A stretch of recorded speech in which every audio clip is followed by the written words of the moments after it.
आज का यह वीडियो कल के वीडियो के कंटिन्यूएशन में डाला जा रहा है। स्वतंत्र व्यापार हम कल पढ़ रहे थे और स्वतंत्र व्यापार के पक्ष में तर्क हम कल कर चुके थे।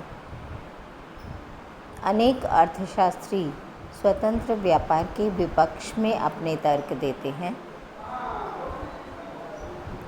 एडम स्मिथ और प्रतिष्ठित अर्थशास्त्रियों के द्वारा स्वतंत्र व्यापार के बहुत अधिक वकालत किए जाने पर जब यूरोप के बहुत सारे देश इस प्रकार की प्रतियोगिता में पड़ गए तो इंग्लैंड में ही समाजवादी विचारक उत्पन्न हो गए और वे इसे ब्रेड एंड बटर का अर्थशास्त्र कहने लगे।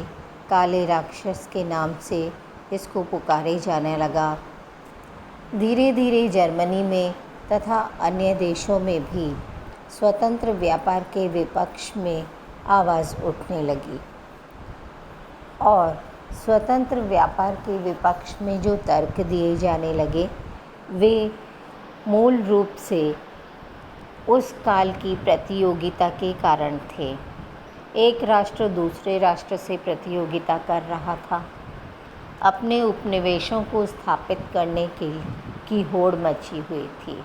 इंग्लैंड, फ्रांस, पुर्तगाल, डेनमार्क, ये सभी देश विश्व के विभिन्न स्थानों पर अपने उपनिवेश बना रहे थे। तो जब स्वतंत्र व्यापार के विरोध में आवाज़ उठने लगी तो जो मुख्य तर्क दिए गए वे इस प्रकार हैं। सबसे पहला था, प्रतियोगिता के कारण अल्प विकसित देशों को हानि होती है। दूसरा, पूर्ण रोजगार की अवास्तविक मान्यता पर आधारित होता है स्वतंत्र व्यापार। वितरण पक्ष की अवहेलना कर दी जाती है। कीमत प्रणाली के दोष सामने आते हैं और जब हम पूर्ण प्रतियोगिता की बात करते हैं तो वास्तव में कहीं पर भी पूर्ण प्रतियोगिता देखने को नहीं मिलती।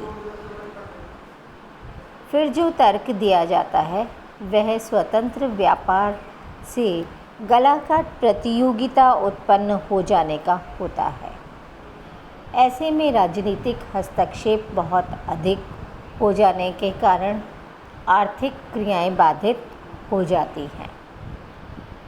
जर्मनी के अर्थशास्त्रियों ने शिशु उद्योगों के पतन का एक बहुत ही सशक्त तर्क प्रस्तुत किया।